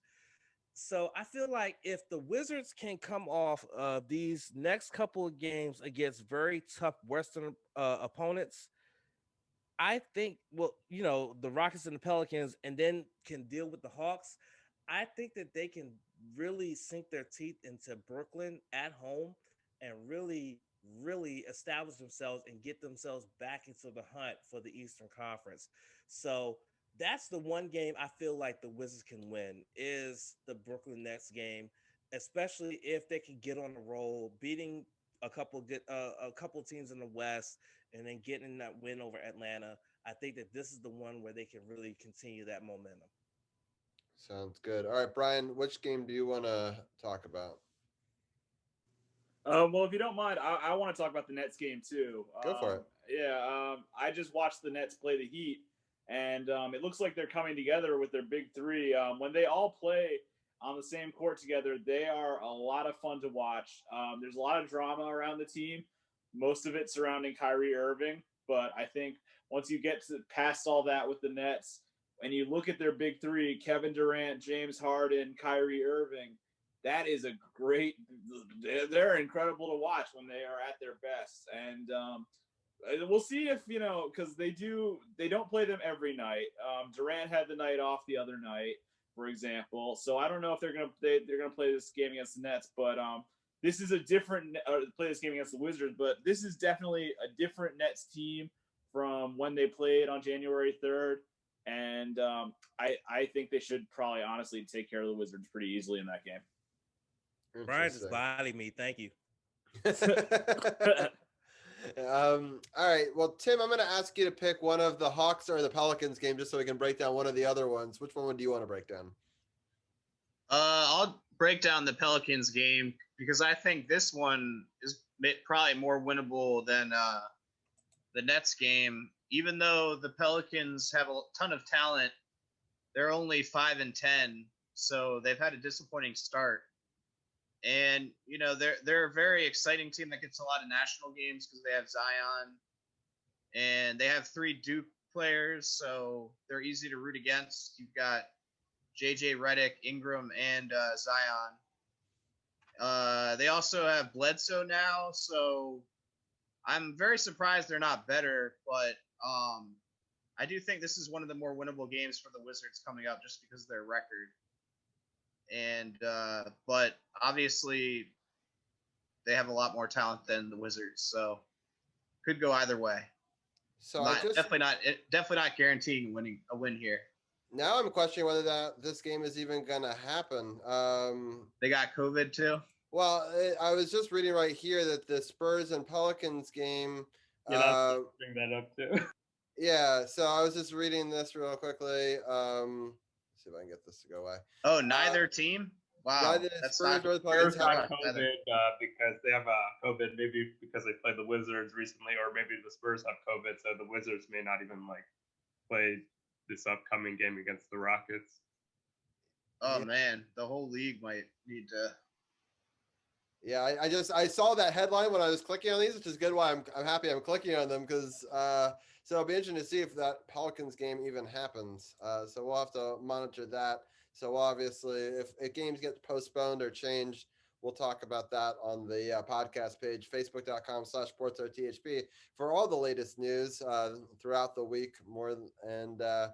So that'll be interesting. All right, Arun, I'm going to give you the Hawks game just because it's the one we haven't broken down yet, and to click on it to make sure there's no other news.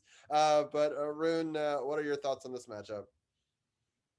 Yeah, the Hawks are a 500 team. They're not great, but they're still been better than the Wizards. Obviously, the Wizards want to make a playoff run. They have to outlast Trae Young. I think the Hawks are probably going to win this game, though. Yeah. That's probably true. So the The Eastern Conference standings, if anyone was wondering, we're not the worst team, but mostly because we haven't played enough games to prove that we're the worst team. So they have a slightly better percentage, although, they have less wins than the Pistons do. And then I just wanted to point out, so the Hawks are way up here at 500 at number 6. So, yeah, it's going to be an interesting week for sure. So we'll see. I'm predicting one win of the 4. I'm not sure which one we'll get. I don't think we'll go 0 for 4, but I'll just get everyone's thoughts real quickly. Tim, what do you think the record of the 4 games? Yeah, I agree with 1 and 3. I'm gonna go ahead and say either Pelicans or Hawks, but I don't know which. I don't know which one. Yeah, Arun, what are your thoughts? I'm gonna go 2 and 2, but I don't know. I could also see 1 and 3. But 2 and 2 is gonna be my prediction. All right, Champ, what are your thoughts? I'm going to be the optimist here. I think we go 3 and 1. I think we lose to Houston because Wall's going to be very, very motivated. But I think we win 3 straight. We beat the Pelicans, we beat Atlanta, and we beat Brooklyn. Interesting. And Brian, the outsider's perspective, what are your thoughts? Yeah, I agree on the 1 and 3. I think they'll beat the Hawks. I think the Hawks will be the win because that game is at home against an average Hawks team. But I don't see them winning any of the other games, and I agree. I think that New Orleans game is more than likely probably going to get canceled. Right. All right. Well, let me get everyone's final take. I'm going to let Arun give his final say first. What are your thoughts? Yeah, just in the Super Bowl, everyone's talking about Tom Brady being all the Pats fans are conflicted. Well, the Steelers fans, they get a benefit of having one of their former teammates, Antonio Brown or Le'Veon Bell, will get a Super Bowl ring. So congrats to the Pittsburgh Steelers fans, I guess, or not really, but shout out to Bradley Beal. He liked one of our G3 statuses on Twitter for some reason, and that's all I got. That's where we are. I'm impressed. You dig deep sometimes to get a RG3 fact in, so I appreciate that. But we'll talk to you next week and hopefully break down a good week for the Wizards where they'll play hopefully more than one game. Yeah, hopefully at least one game. Exactly. All right, thank you, Arun. All right, Tim, what are your final thoughts on this week or anything you want to talk about? No, I'm just excited for the Super Bowl. It's crazy that the Pro Bowl, I don't even know what the Pro Bowl is going to be, like a video game or something. I might actually. They're going to play it on Madden, I think, is what I heard. Televised Madden with like Nickelodeon and Disney and crap. But it's weird that in this year of sports, just getting games in is like a victory. So I feel like if the Wizards can play 2 games this week, that's a victory, even if they get crushed again. But it's that hard right now to even get 8 guys. So. It's crazy. I never thought that all the sports would be affected by COVID. I mean, within the last couple of months, we had the Washington football team, have to deal with, shutting down facilities and, on that, but they were able to overcome it. The Caps now have all the Russians, and now the Wizards had, a 2-week layoff. It's pretty, it shows that it really impacts all of the different communities. But I feel like Washington seems to have gotten. Don't forget Juan Soto testing positive on the first day of the Major League Baseball season. That's true. Yeah, the Nats got hit before the season started. That was kind of the first thing. Yeah, for sure. All right. Well, Tim, thank you so much as always. Yeah, thanks for having me, guys. Have a good night. Yeah, sounds good. All right. Champ, we've lost your feed. I don't know what's going on. It was working, but then it went away. Well, I'll let Brian give his farewell before and see if you can get it reset on your end. Brian, let people know what was. I didn't get a chance to listen to it. I'm sorry, I haven't yet, but I know that it's a good episode. Let people know what's happening on Upon Further Review with Brian Brennan this week. Yeah, I just dropped a new episode today, recapping the AFC and the NFC Championship game. Talking about some of the trades that the Yankees also made too, some other moves. Today was a good episode. Probably recording a roundtable with Mike, Tim, and Arun later this week. So stay tuned for that. That should be on Friday's episode. Looking forward to that and plenty more upon further review with Brian Brennan to come. Sounds good. Yeah. So click on the go to sportsothp.com, click the podcast partners button, click the upon further review with Brian Brennan, and it has all of his latest podcast episodes right there. He's been doing Monday shows and Friday shows. So lots We're of going to go down to episodes. one a week after the Super Bowl, I believe. I'm going to go down to one a week after the football season ends. That makes some sense, at least until baseball comes back. So. Yeah, exactly. Sounds good. All right. Well, I appreciate it as always, and I hope that people are able to check that out. And we'll talk to you next week. Have a good one. Sounds good. All right, Champ. I see you like on multiple different feeds on my screen, so I have no idea what's going on. But if you want to at least give your plug, even if I don't get a camera going. Oh, wait, now we got a camera going a different direction. All right, you're on your phone this time, I see. Yeah, I had to get on my phone because apparently Zoom on my laptop doesn't want me to be great.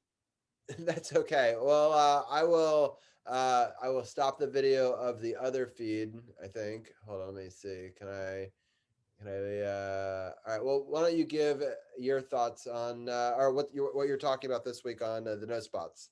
Well, we got big news that came out on today that the WWE Network on March the 18th will be gone forever because all the content there will be going to Peacock, which is under NBC Universal. So that's big news in terms of wrestling content. We'll be talking about that, myself and Seth. We'll also be previewing the Royal Rumble, which is coming up this coming weekend. We will also be talking about New Japan and their Road to New Beginning tour. We got a lot to talk about. That's coming up this Saturday night, 5 p.m. Eastern Standard Time, No Spots Podcast. Sounds good. Well, Champ, thank you as always, and we'll talk to you next week on the Wizards Roundtable. Appreciate it. Y'all have a good night. Thank you. Take it easy, man. All right, 2-hour show, lots to cover, but there was a lot of Wizards news to break down, so I wanted to get all that in. So I appreciate that.